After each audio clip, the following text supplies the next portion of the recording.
Bienvenido y quiero felicitarte por apartar este espacio para profundizar en la palabra de Dios. Ahora vas a escuchar un mensaje de la Iglesia Bautista Highview en español en Louisville, Kentucky, en Estados Unidos. Nosotros existimos para llevar a todas las personas a conocer y seguir a Jesús. Deseamos ser una iglesia bíblica, una iglesia cristocéntrica, centrada en el Evangelio, que tiene una predicación expositiva. ¿Qué es una predicación expositiva? Es aquella predicación que se enfoca en el texto bíblico, busca interpretarlo bien y aplicarlo legítimamente a la vida de las personas. Ahora, yo quiero invitarte a que no solo escuches la predicación expositiva, sino que tú seas un oyente expositivo, que seas un oyente que abre su Biblia, que busca en el texto, que trata de entender la Escritura y aplicarla a tu vida. Oramos que Dios bendiga su palabra y que tú puedas conocer más a Cristo.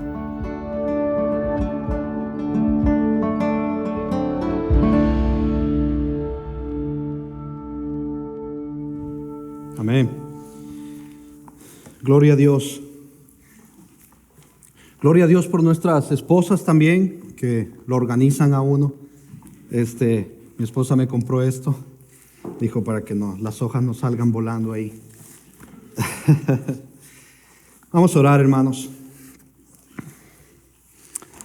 Dios y Padre, te damos gracias. Te pedimos, Señor, que nos ayudes. Hoy que vamos a leer en Génesis 49, te pido que seas tú, Señor, mostrándonos en tu palabra que tú eres el único Dios, Rey, soberano, verdadero Dios.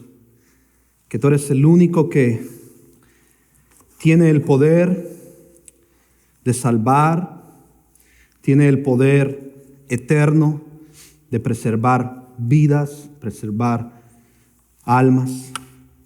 Tú eres el único que tiene el poder, Señor, de levantarnos de entre los muertos, de darnos un nuevo corazón, pero también de resucitarnos en el día postrero. Ayúdanos, Dios, a reconocer estas verdades en tu palabra y a reconocer que en este caminar en Cristo necesitamos, Señor, de ti, necesitamos de unos a otros y necesitamos, Señor, poner nuestra mirada en el único que puede ayudarnos en nuestro caos, en nuestra enfermedad, en nuestro dolor. Y ayúdanos, Señor, a que tu palabra sea predicada y que Cristo sea exaltado en todo en este momento. En el nombre de Jesús, amén y amén. Lean conmigo, hermanos, Génesis 49, 28 al 33. Génesis 49, 28 al 33.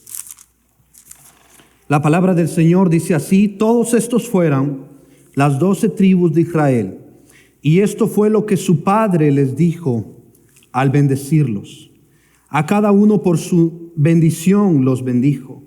Les mandó luego y les dijo: yo voy a ser reunido con mi pueblo. Sepultadme con mis padres en la cueva que está en el campo de Efrón el Eteo, en la cueva que está en el campo de Macpela, al oriente de Mamre, en la tierra de Canaán, la cual compró Abraham con el mismo campo de Efrón el Eteo, para heredad de sepultura. Ahí sepultaron a Abraham y a Sara su mujer. Ahí sepultaron a Isaac y a Rebeca su mujer. Ahí también sepulté yo a Lea. La compra del campo y de la cueva que está en él fue de los hijos de Ed. Y cuando acabó Jacob de dar mandamiento a sus hijos, encogió sus pies en la cama y expiró y fue reunido con sus padres. Hoy vamos a ver cómo Dios tiene un plan en nuestra vida y en la eternidad, y cómo Él tiene cuidado de nosotros a pesar de nuestro pasado, cómo Él nos sigue transformando y santificando en nuestro presente, aún en medio de las consecuencias del pecado, y cómo nos guarda y da esperanza en nuestro futuro, en momentos difíciles, como cuando enfrentamos la muerte, y nos prepara para la eternidad. Y por eso quiero comenzar con el primer punto, primero haciendo un recordatorio. Es impresionante cómo vimos ya todo Génesis y hemos estudiado Génesis. Hoy estamos en el último sermón de Génesis. Y gloria a Dios, porque a pesar del caos en Génesis, hemos visto la providencia de Dios. Primer punto, vamos a hacer un resumen de la providencia de Dios en el pasado, porque muchos de nosotros somos fáciles de olvidar cómo Dios te ha sostenido, cómo Dios te ha guardado, cómo Dios guardó a José. Dios estuvo con Jacob y Dios estuvo con José. Recordemos que en varias ocasiones la Biblia claramente expresa que Dios estuvo con José. En Génesis 39:2, Génesis 39:21, Génesis 39:23. Dios estuvo con José. Dios estuvo con José en la casa de Potifar, en la cárcel. Dios estuvo cuando él comenzó como gobernador. Dios estuvo con José en su vida completa, desde que nació hasta el día que murió. Y aún sabemos que por la eternidad, José llegó a la edad de 17 años a Egipto. Imagínense, un jovencito, cuando fue vendido como esclavo por sus hermanos. Génesis 37, Dios así lo dice. Y estando en Egipto fue esclavo de Potifar y a la edad de 28 años fue encarcelado, como ya lo vimos. Esto quiere decir que fue esclavo de Potifar 11 años. Después de 2 años en la cárcel, cuando José tenía 30 años, fue puesto en libertad. Y el faraón, el rey de Egipto, lo puso como segundo al mando, como gobernador de todo Egipto, en Génesis 41. Luego José nos dice en Génesis 50 más adelante que murió a la edad de 110 años. En Génesis 50:26. Por todos los años de su vida, José vivió en Egipto un aproximado de 93 años, imagínense. 93 años, toda una vida. Y recordemos todo este proceso que pasó José, un jovencito de la edad de 17 años, siendo vendido por su propia familia. Pero Dios estaba con él. Pero Dios estaba con él. Hay una frase también en el Nuevo Testamento, pero Dios. Nosotros estábamos muertos en nuestros delitos y pecados, pero Dios es el que salva.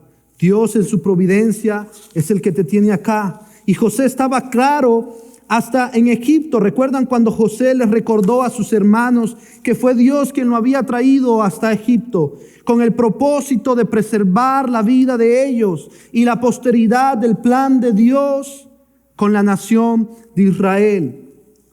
Dios también estuvo, lo vimos en todo Génesis, con Abraham, estuvo con Isaac, estuvo con Jacob. ¿Se acuerdan cuando Dios se le apareció a Jacob en Betel y en su camino a Padán Aram, yendo a visitar a su tío Labán? ¿Se acuerdan que Dios vio la aflicción de Lea? ¿Se acuerdan que Lea no podía dar a luz? También vio la afrenta de Raquel. Dios también estuvo con los hermanos de Jacob. A pesar de su pecado, Dios le dio la gracia de encontrar perdón y reconciliación con José. Dios estuvo con ellos también.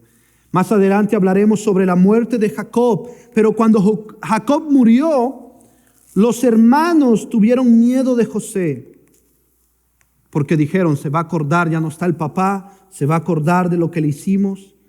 Pero José estaba claro de que lo que Dios había permitido era en su providencia, y que lo que le había pasado a causa de lo que habían hecho los hermanos. Miren lo claro que está José en Génesis 50, 19 al 20 dice. Y le respondió José, no temáis, ¿acaso yo estoy en lugar de Dios? Vosotros pensasteis mal contra mí, mas Dios lo encaminó a bien para hacer lo que vemos hoy, para mantener en vida a mucho pueblo. Una vez le preguntaron a un pastor que nació casi desde que era niño tenía diabetes y tuvo que vivir toda su vida con diabetes.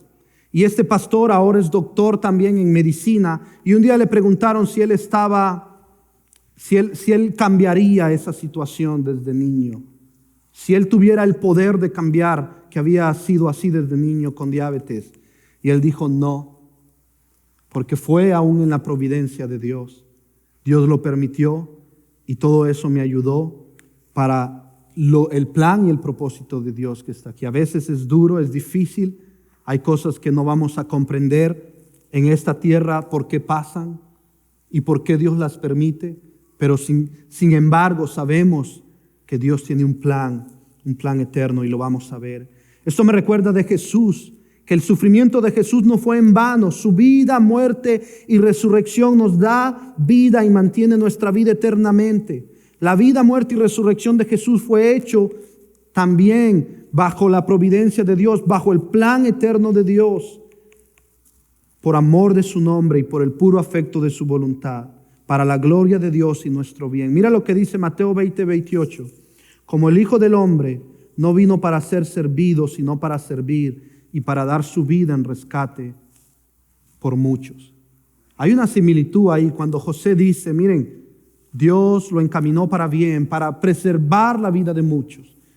La vida, muerte y resurrección de Cristo, Dios lo planeó y Jesús lo llevó a cabo para preservar también la vida de muchos. Y tú y yo estamos aquí hoy por la sangre de Cristo que te limpió de pecado, que te dio un nuevo corazón, te redimió. Primer punto, vimos la providencia de Dios en el pasado, haciendo un recuento, un resumen de lo que Dios ha hecho con Israel, con sus hijos, con José. Ahora vamos a ver la providencia de Dios en el presente, porque es bueno recordar lo que Dios ha hecho y también ver hoy que el Señor sigue obrando a pesar de la neblina, a pesar de lo difícil. Dios sigue obrando y salvando. Vamos a ver cómo la palabra de Dios nos muestra que Dios estuvo con José y Jacob, que es Israel, es el mismo Israel, su padre y toda su familia en la tierra de Egipto. Mira lo que dice Génesis 47:5. Génesis 47:5 en adelante. Entonces Faraón habló a José diciendo, tu padre y tus hermanos han venido a ti. La tierra de Egipto delante de ti está. En lo mejor de la tierra haz habitar a tu padre y a tus hermanos. Habiten en la tierra de Gosén, y si entiendes que hay entre ellos hombres capaces, ponlos por mayorales del ganado mío. También José introdujo a Jacob su padre y lo presentó delante de Faraón. Y Jacob bendijo a Faraón. Y dijo Faraón a Jacob, ¿cuántos son los días de los años de tu vida? Y Jacob respondió a Faraón, los días de los años de mi peregrinación son 130 años. Pocos y malos han sido los días de los años de mi vida, y no han llegado a los días de los años de la vida de mis padres en los días de su peregrinación. Y Jacob bendijo a Faraón y salió de la presencia de Faraón. Así José hizo habitar a su padre y a sus hermanos, y les dio posesión en la tierra de Egipto, en lo mejor de la tierra, en la tierra de Rameses, como mandó Faraón, y alimentaba a José a su padre y a sus hermanos y a toda la casa de su padre con pan según el número de sus hijos. Y vemos cómo en el presente, en ese presente, Dios estaba proveyendo para José, para sus hermanos y para toda la familia de la casa de José. Vemos que llegaron 70 personas, regresaron desde donde ellos estaban de Canaán y se fueron a Egipto. Y vemos cómo José, cómo Dios les provee por esta providencia de Dios. Jacob vivió en Egipto 17 años más hasta que el día que murió. Y fue cuidado bajo la providencia de Dios, teniendo comida, teniendo sustento, también todo lo necesario. Los hermanos de Jacob vivieron también bajo la guía y bajo la providencia, bajo la provisión de Dios en este tiempo. Un pastor dijo una vez que la providencia de Dios es como un lienzo, es como una pintura, donde Dios está haciendo una pintura, un dibujo. Y muchas veces tú dices, eso parece que va a salir mal, no le veo forma, hizo una raya aquí y no le veo forma. Pero nosotros no tenemos la imagen completa. Dios en ese momento, en las situaciones, ahora en Cristo tenemos un Salvador, pero en esas situaciones de nuestra vida nosotros no entendemos a veces, pero Dios sí, Dios sabe el plan eterno que tiene, el plan en Cristo que tiene de salvarnos, de santificarnos. Y vemos cómo este lienzo un día Dios completará. Y cómo estamos siendo conformados a la imagen de Cristo. Cómo Dios ha perdonado tus pecados. Cómo Él ya no toma en cuenta tu pasado y está conformando a la imagen de Cristo. Y en el presente, si realmente tú eres su hijo, así como Dios obró en los hermanos de José, en José mismo, en Jacob, Dios sigue obrando en ti, en tu vida, en tu familia, aquí y ahora en Louisville, Kentucky. Aquí mismo, Dios siguió obrando. Mira lo que dice Filipenses 1:6. Estando persuadido de esto, que el que comenzó en vosotros la buena obra, la perfeccionará hasta el día de Jesucristo. Filipenses 4:19 dice también, mi Dios pues suplirá todo lo que os falta, conforme a sus riquezas en gloria en Cristo Jesús. En el presente, mis hermanos, Dios, así como proveyó para ello, Dios nos ha provisto. Y Él tiene cuidado de nosotros. Él tiene cuidado de nosotros. A pesar de las situaciones, Él tiene cuidado de nosotros. Y lo más importante, que Él tiene cuidado de nosotros en lo eterno, en Cristo, en nuestro problema de raíz, que es nuestro pecado y que es nuestra enemistad con Dios. Y solamente en Cristo, aquellos que han sido salvados y perdonados pueden encontrar paz con Dios y ya no hay enemistad. Ya vimos un resumen de la providencia de Dios en el pasado. Vimos cómo Dios está sosteniéndolos al final de Génesis en el presente. Ahora vamos a ver la providencia de Dios en el futuro y cómo Él no te deja al azar. Él no te tira así y te deja a lo que va a pasar. Él tiene un plan. Dios no tiene un plan B, Él tiene un plan A, un plan eterno. Nada se le escapa de sus manos. Él es todopoderoso, Él lo sabe todo, Él está en todo, Él es eterno. Vamos a ver el tercer punto, la providencia de Dios en el futuro. En esta parte de Génesis 49 veremos cómo Jacob convoca a sus hijos para una bendición final. Jacob ya está moribundo, está en los últimos días de su vida y él llama a sus hijos y les dice, ¿saben qué? Yo necesito hablar con ustedes. Jacob bendice a algunos de sus hijos y les dice lo que les acontecerá en el futuro, o como dice la Biblia, en los días venideros, una bendición final. Miren lo que dice el 49, 1 y 2.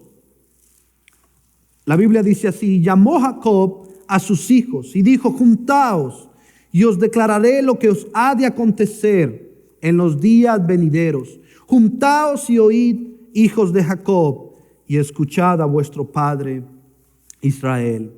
Dios, recordemos desde el principio, desde Génesis 3:15, Dios iba a bendecir a las naciones por medio de la simiente de la mujer.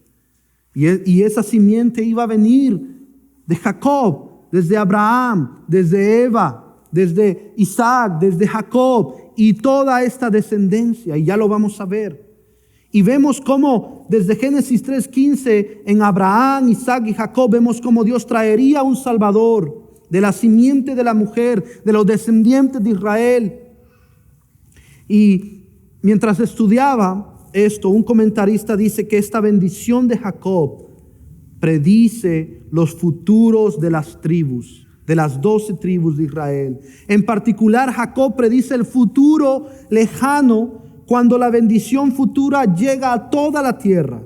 La expresión hebrea que usa en estos versículos, en el versículo 1, en los días venideros, significa, es un término técnico de lo que sucederá en el futuro lejano, y en particular durante el tiempo del Mesías, en particular durante el tiempo de Cristo. Y vamos a ver por qué. En Génesis 49, Jacob reúne a todos sus hijos y les habla en el siguiente orden. Y vamos a ver que Jacob les habla desde el versículo 3 hasta el versículo 27. Empieza hablándole a Rubén, luego a Simeón y Leví, les habló juntos, luego a Judá, luego a Zabulón, luego a Isaacar, luego a Dan, luego a Gad, luego a Aser, luego a Neftalí, luego a José y luego a Benjamín. Y vemos cómo Jacob les habla a todos ellos. Sin embargo, hay algo peculiar en la providencia del Señor. Y por motivos de tiempo, mis hermanos, no podemos hablar de cada una de las bendiciones, de cada una de las palabras que Jacob le da a cada uno de sus hijos. No podemos hablar de todas, pero sí vamos a resaltar algunas cosas importantes respecto a Dios y su plan eterno, y de algunas bendiciones que Él le da a alguno de sus hijos. y vamos a ver algunos de los hijos de Jacob también, del plan eterno de bendecir a las naciones de la simiente de Israel. Y también veremos que otros de los hijos también tuvieron que enfrentar las consecuencias de su pecado. Y vamos a ver que hay algunos de sus hijos que no reciben bendición, sino que lo que reciben fue una reprimenda, una reprensión. Y también vamos a ver eso a continuación. Como subpunto del punto A, del punto de la providencia del Dios en el futuro, vamos a ver la providencia de Dios te confronta con tu pecado. Primero vemos que hay 3 hijos que no reciben bendición de parte de Jacob por no saber controlarse. Ellos son Rubén, ellos son Simeón y Leví. En el versículo 3 y 4, si leen conmigo, del capítulo 49, dice así: Rubén, tú eres mi primogénito, mi fortaleza y el principio de mi vigor, principal en dignidad, principal en poder, impetuoso como las aguas. Pero le dice: no serás el principal, por cuanto subiste al lecho de tu padre, entonces te envileciste subiendo a mi estado. Vemos que Rubén fue el primogénito y en el versículo 3 tenía esta bendición de ser el primogénito. Tenía este honor, pero pecó contra Dios, pecó contra su padre y no supo controlarse. Terminó durmiendo con la concubina de su padre, con Bilha. Rubén cometió inmoralidad sexual y esto lo vimos en Génesis 35, 22. Esto otra vez nos habla de las consecuencias de pecados y Rubén lo estaba experimentando. Ahora, esto es algo importante porque todos, mis hermanos, estamos muriendo. Todos estamos muriendo y todos tenemos que ponernos a cuentas con Dios. Y también, si tú tienes un problema con tu hermano, con tu familia, tú tienes que ponerte a cuentas y hablar la verdad en amor y pedir perdón y perdonar, pero hay consecuencias del pecado. Vemos que Rubén se le quitó este estado de honor. ¿Por qué? Porque pecó contra su padre, durmiendo con una de sus concubinas. Ahora vemos que Rubén fue el primogénito y sabemos eso, pero luego en el versículo 5, en Génesis 49, vemos a Simeón y Leví. Miren lo que dice el versículo 5. Simeón y Leví son hermanos, armas de iniquidad sus armas. En su consejo no entre mi alma, ni mi espíritu se junte en su compañía, porque en su furor mataron hombres y en su temeridad desjarretaron toros. Maldito su furor que fue fiero y su ira que fue dura. Yo las apartaré en Jacob y los esparciré en Israel. Ahora leemos que Simeón y Leví les da esta reprensión juntos. Vemos que Simeón y Leví no pudieron controlar su ira, no pudieron controlar su furor. Por eso a ellos Jacob no les dio bendición, ya que mataron a siquemitas, recuerda que ellos tomaron venganza en sus manos por la atrocidad que hizo Siquem, hijo de Hamor. ¿Se acuerdan que Siquem tomó a su hermana Dina, a la hermana de las 12 tribus, de la hermana de los hijos de Israel, a Dina, y lo tomaron y la deshonró? Y Simeón y Leví, al ver esto, ellos tomaron venganza en sus propias manos, se enojaron. Se recuerdan en Génesis 34 y vemos que en el futuro Simeón y ellos fueron y mataron a los siquemitas. Los mataron, tomaron venganza. Ahora, cuando dice que fueron esparcidos, vemos que Simeón es unido a la tribu de Judá en el futuro. Eso lo vemos en Josué 19:1. Y Leví, como los comentaristas también mencionan, que no recibió bendición de parte de Jacob, pero sí, por la gracia y la misericordia de Dios, una honorable dispersión como la tribu sacerdotal donde no recibieron heredad, pero Dios fue su porción. Vemos que ellos avanzaron, que ellos siguieron, que hubo un proceso, que vemos que ellos se arrepintieron. ¿Se acuerdan cuando ellos se arrepintieron con José de la maldad que habían hecho? Y se acuerdan que todos ellos, hay esperanza, hay perdón, pero también hay consecuencias. Y algo que hemos aprendido a lo largo de toda esta serie de sermones en Génesis es que Dios centra en nuestro caos y es nuestra única esperanza. Dios nos muestra su misericordia y al mismo tiempo eso no quita las consecuencias de nuestro pecado muchas veces, sino que en la providencia de Dios, Dios usa estos medios para santificarte, usa estos medios para disciplinarnos, usa estos medios para hacernos ver la realidad de este mundo caído, que necesitamos arrepentirnos y dar frutos de arrepentimiento, de pedir perdón y perdonar. Esto nos hace reflexionar en que no importa tu cargo, no importa que seas el primero en la familia, no importa que seas el primero que haya viajado aquí o el primero que haya estudiado, no importa que seas un jefe, no importa que tengas un cargo de liderazgo, recuerda, pecado es pecado y trae consecuencias. Si hoy tienes un cargo en tu trabajo y Dios te ha llevado ahí, te ha bendecido, sigue siendo íntegro, sigue caminando, sigue honrando a Dios. Si también tienes un problema con alguien, si también has pecado en el pasado y tú sabes que necesitas pedir perdón y tú sabes que Dios te ha salvado y Él ha puesto esa carga, esa convicción en ti de decirte, ¿sabes qué? Tienes que pedir perdón y perdonar. Toma el valor en Cristo, pide consejo, busca la forma de avanzar en el Señor, recordando que su gracia es suficiente y que aunque hayan consecuencias en este mundo, el Señor te ha perdonado en Cristo y ninguna condenación hay para los que estamos en Cristo Jesús. No para los que andan conforme a la carne sin confesar su pecado, sino para los que andan conforme al Espíritu, que van de victoria en victoria, dando frutos de arrepentimiento y de humildad. Que el Señor te haya salvado no quita que tendrás que afrontar consecuencias del pecado. A mi corta edad he visto muchos matrimonios, personas, hombres y mujeres que han caído en inmoralidad sexual, que he visto que algunos han sido infieles y otro tipo de pecado. Algunos han sido infieles a sus esposas o esposas siendo infieles a sus esposos. He visto que esto corrompe y muchos han naufragado, se han desviado del camino del Señor. Algunos de ellos probablemente son salvos y se han desviado del camino del Señor. Y probablemente Dios los va a disciplinar. Y probablemente Dios los restaurará, pero han sido muchos descalificados y tendrán que afrontar las consecuencias del pecado. Y esto lo vimos en Rubén, Simeón y Leví. Que Jacob en los últimos días de su vida tuvo el valor, tuvo el amor de decirles esta verdad.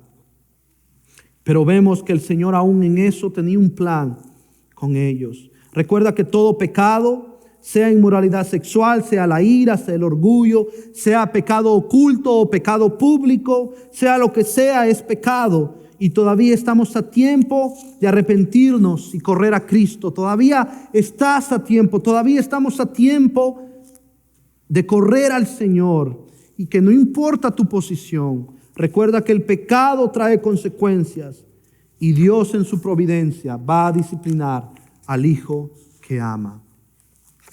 Y esto me lleva a recordar que en la providencia de Dios, todos mis hermanos, todos en algún momento daremos cuentas al Señor. Y recuerden que nuestros pecados siempre deben ser pagados, sea en Cristo o sea en el día final, cuando las personas estén perdidas y su condenación eterna en el infierno esté preparado para ellos.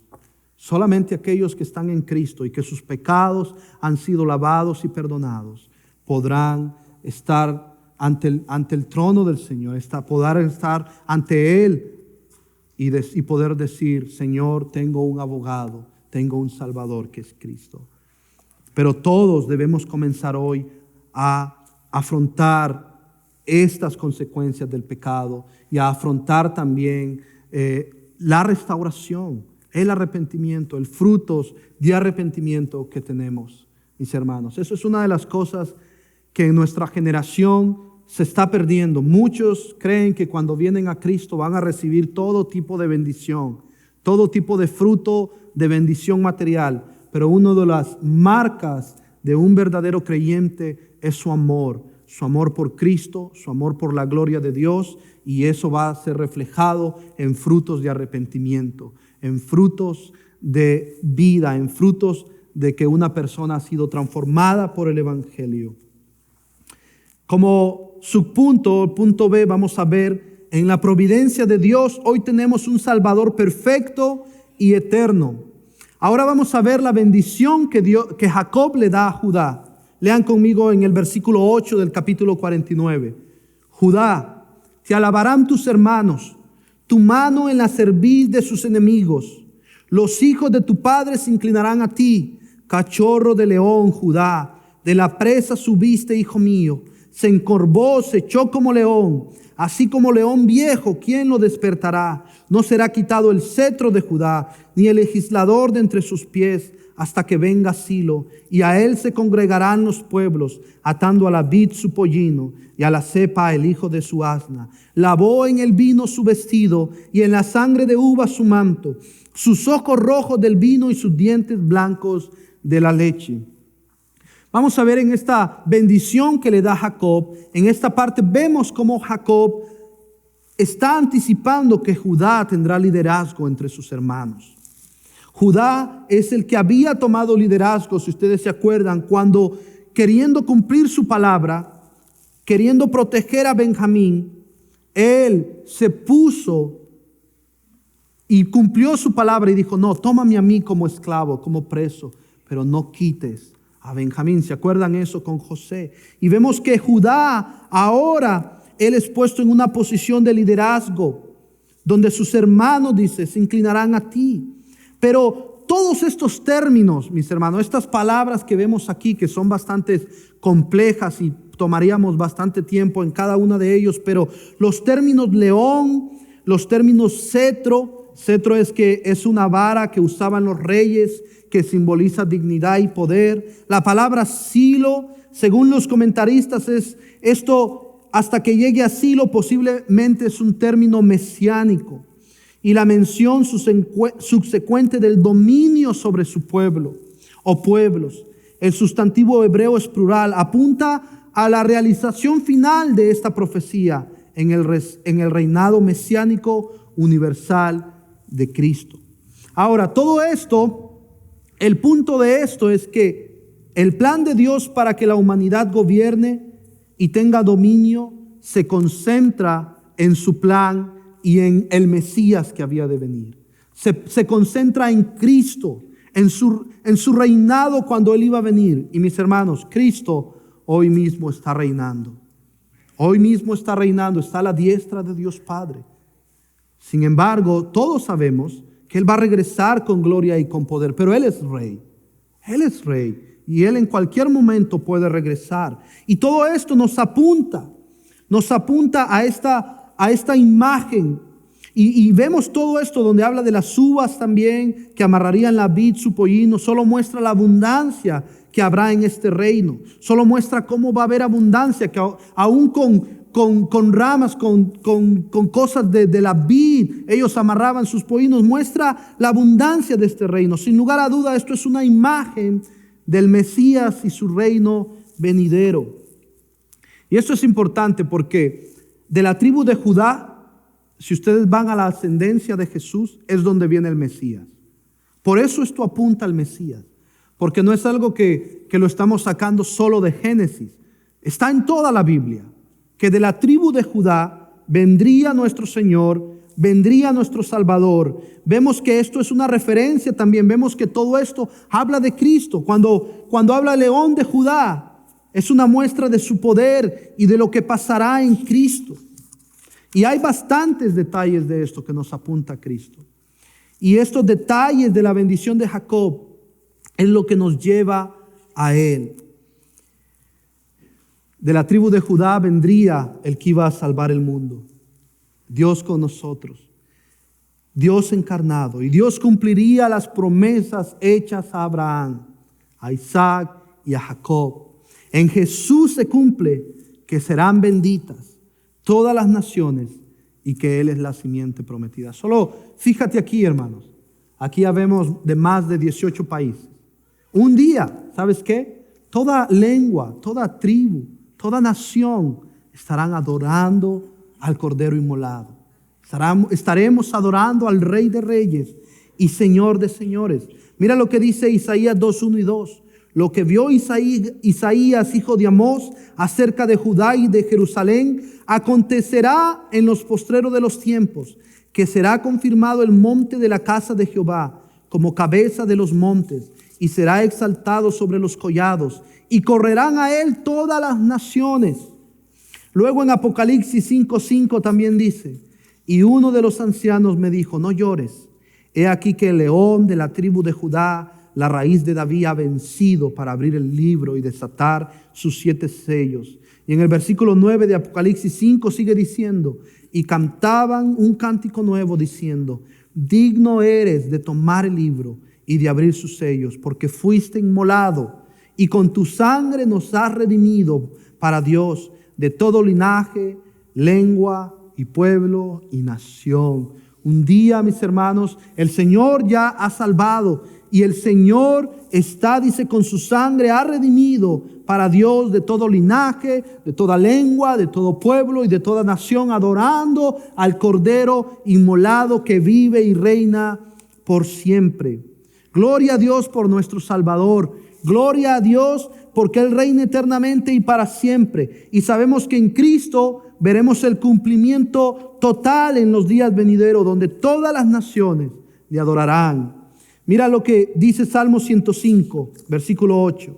Se acordó para siempre de su pacto, de la palabra que mandó para 1000 generaciones, la cual concertó con Abraham y de su juramento a Isaac, la estableció a Jacob por decreto, a Israel por pacto sempiterno. Vemos como Dios es fiel a su palabra y a sus promesas. Él prometió que de la simiente de Abraham vendría uno que iba a salvar, que iban a ser benditos en él todas las naciones de la tierra. Y vemos cómo este reinado es sempiterno. Esto significa que es para siempre, que es eterno. Es un reinado que no tiene fin. Y lo podemos ver. Después de darle la bendición a Jacob a Judá, también Jacob le da las bendiciones a sus otros hijos. Y por último a José y a Benjamín. Especialmente a José en Génesis 49, 22 al 26. Le da una bendición reconociendo que Dios ha estado con él. Y lo seguirá haciendo. Y que todo ha venido de parte de Dios. Según los teólogos, esta es la primera vez que se menciona a Dios como el poderoso de Israel, como el omnipotente de Israel. Y también como la roca de Jacob. Esto como descripción de la ayuda de Dios a su pueblo. Sin lugar a duda, mis hermanos, Dios tiene un plan y es un plan eterno. Y lo vimos cómo Él guardó a José, cómo Él guardó a sus hermanos y cómo Él, hoy Dios, nos ha salvado, nos ha reconciliado con Él en Cristo. Y Él resucitó y está sentado a la diestra de Dios Padre, estableciendo un reino que no tiene fin, un reino que ya está, que no tiene fin, un reino eterno. Y eso nos lleva a confiar que tenemos un Salvador eterno, un Salvador que reina y vive para siempre. Y esto es por la providencia de Dios, por su plan que Él lo fue mostrando. Y Él fue pintando este lienzo hasta darnos la imagen completa en Cristo Jesús, que es nuestro Señor y Salvador, que Él es la única esperanza. Y para terminar, mis hermanos, vamos a ver en el punto C, el subpunto C, la providencia de Dios sobre la muerte y la eternidad. Leamos Génesis 49, 28 nuevamente. 49, 28 hasta el versículo 51. Miren lo que dice. Todos estos fueron las 12 tribus de Israel, y esto fue lo que su padre les dijo al bendecirlos. A cada uno por su bendición los bendijo. Les mandó luego y les dijo: yo voy a ser reunido con mi pueblo. Sepultadme con mis padres en la cueva que está en el campo de Efrón el Eteo, en la cueva que está en el campo de Macpela, al oriente de Manre, en la tierra de Canaán, la cual compró Abraham con el mismo campo de Efrón el Eteo, para heredad de sepultura. Ahí sepultaron a Abraham y a Sara su mujer. Ahí sepultaron a Isaac y a Rebeca su mujer. Ahí también sepulté yo a Lea. La compra del campo y de la cueva que está en él fue de los hijos de Ed. Y cuando acabó Jacob de dar mandamientos a sus hijos, encogió sus pies en la cama y expiró. Y fue reunido con sus padres. 51. Entonces se echó José sobre el rostro de su padre y lloró sobre él y lo besó. En esta parte,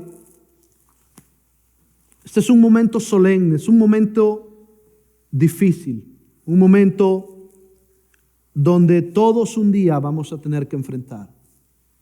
Todos estamos muriendo de una u otra forma a este cuerpo. Todos un día en este mundo caído vamos a tener que enfrentar la muerte. Y eso es algo que muchos hacen burla y crean festejos hacia la muerte y crean cosas, tratando de querer evitar que todos un día, estipulado está que el hombre muera y que un día todos estaremos, que luego el juicio, luego viene el juicio, luego estaremos presentes con el Señor los que estamos en Cristo. Y eso es algo que todos un día vamos a morir a este cuerpo mortal. Sin embargo, algo que quiero resaltar primero, gloria a Dios por esta familia que a pesar de, ustedes ya saben, el caos que hemos visto en todo Génesis y de su historia de envidia, su historia de muertes, desenfrenos, furia, venganzas, Dios los reconcilió y les permitió en esa etapa, porque sabemos después que vienen cosas difíciles, en esa etapa terminar bien. Esta semana, mientras preparaba este sermón y estaba conduciendo y reflexionando en esto, que qué difícil. Algunos de nosotros algunos han perdido algún familiar, algunos hemos perdido algún familiar, algunos tienen enfermedades o algunas situaciones difíciles o escuchamos noticias y situaciones difíciles. Y ver cómo este mundo caído, todos un día vamos a morir, duele, es difícil. No es algo que se puede tomar a la ligera.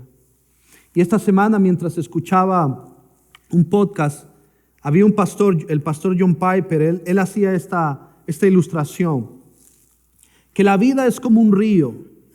Es como un río que no tienes que hacer nada para ser arrastrado hacia el infierno, hacia la muerte. No tienes que trabajar fuerte para ser arrastrado por el río, ya que ese es su cauce. Su cauce, este mundo, es la destrucción. Su cauce, este mundo, es la muerte, porque la paga del pecado es muerte, dice la Biblia. Y ese es su cauce. Pero él también hacía el contraste, que la única esperanza, la única ancla, decía él, que te puede salvar, dar vida y sacar de ese cauce que tú estás en ese río siendo arrastrado hacia la muerte, la única ancla que te puede sostener es Cristo. Es el único que te puede sostener. Y Hebreos 6, 17 al 19 nos da esta imagen. Por lo cual, queriendo Dios mostrar más abundantemente a los herederos de la promesa la inmutabilidad de su consejo, interpuso juramento, para que por dos cosas inmutables que no cambian, en las cuales es imposible que Dios mienta, tengamos un fortísimo consuelo, dice. Los que hemos acudido para asirnos, para aferrarnos de la esperanza puesta delante de nosotros, la cual tenemos como segura y firme ancla del alma, y que penetra hasta dentro del velo donde Jesús entró por nosotros como precursor. Amados hermanos, Jesús entró como precursor. Jesús, Él es nuestro hermano mayor. Él es el primogénito. Un primogénito perfecto. En la cruz Él venció el pecado y la muerte. Y ahora tenemos total acceso al Padre. Tenemos acceso a la roca de Jacob. Tenemos acceso al poderoso de Israel, al omnipotente de Israel. Y ahora nosotros somos parte de su iglesia. Somos la cual Él compró por su sangre. Y aunque enfrentemos la muerte, tú ya no vas en ese cauce, en esa dirección siendo arrastrado hacia la muerte. Si Cristo te salvó, tienes un ancla segura que te sostiene y que te saca de la muerte y te da vida eterna. Porque todos la enfrentaremos. Todos estamos corriendo en un río hacia la muerte. Si no, ahora que estás en Cristo, recuerda, tú tienes el agua viva y esa esperanza en Cristo. Mira cómo terminó José en Génesis 50, 22 al 26. Miren lo que dice. Y habitó José en Egipto, y él y la casa de su padre. Y vivió José 110 años. Y vio José los hijos de Efraín hasta la tercera generación. También los hijos de Maquir, hijo de Manasés, fueron criados sobre los rodillas de José. Y José dijo a sus hermanos: yo voy a morir, mas Dios ciertamente os visitará y os hará subir de esta tierra a la tierra que juró a Abraham, a Isaac y a Jacob. E hizo jurar a José a los hijos de Israel diciendo: Dios ciertamente os visitará y haréis llevar de aquí mis huesos. Y murió José a la edad de 110 años y lo embalsamaron y fue puesto en un ataúd en Egipto. Jacob, él tenía una imagen puesta en su promesa. Él dijo: no me dejen aquí, sáquenme de Egipto, llévenme a la tierra donde el Señor nos ha prometido, donde murió, donde enterramos, donde sepultamos a Abraham, donde sepultamos a Sara. Llévenme ahí. José también está diciendo: quiero que suban y me lleven también ahí, no me dejen aquí. Mis hermanos, en Cristo, tú y yo, aunque muramos a este cuerpo, el Señor te resucitará y no te dejará en tu estado de muerte.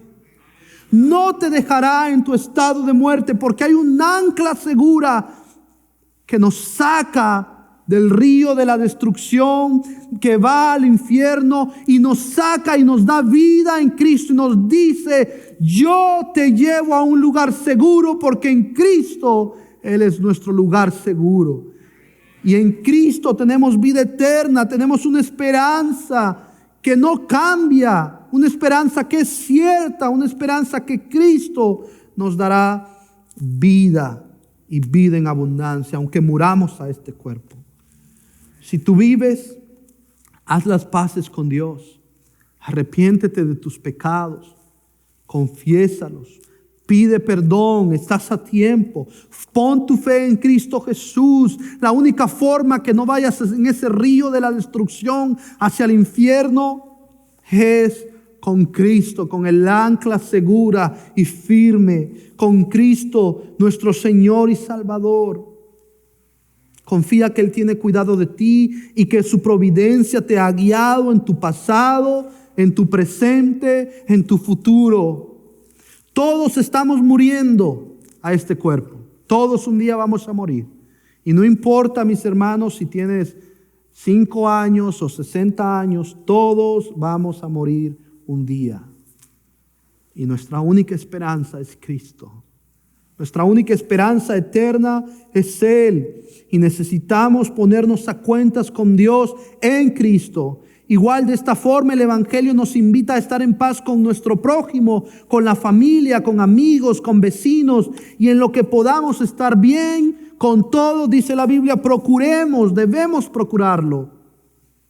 Debemos procurar estar bien y hablar de temas difíciles, de pedir perdón y perdonar, así como lo hizo Jacob. Aún Los hermanos tenían miedo cuando murió Jacob.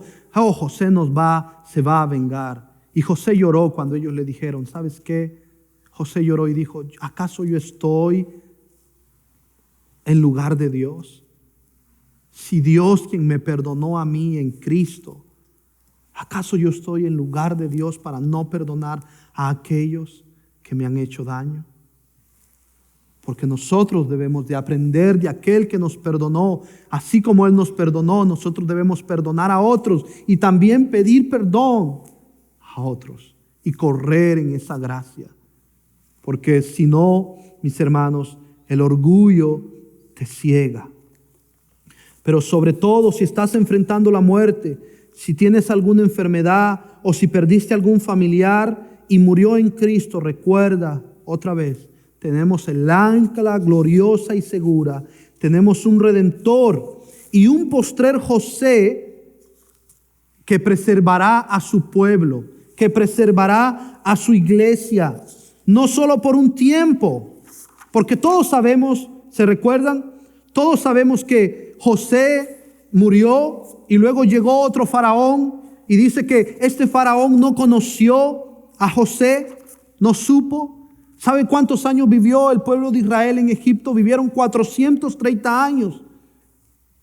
Llegaron 70 y Esteban dice en Hechos que fueron 75 por los dos hijos de José y los hijos que ellos tenían.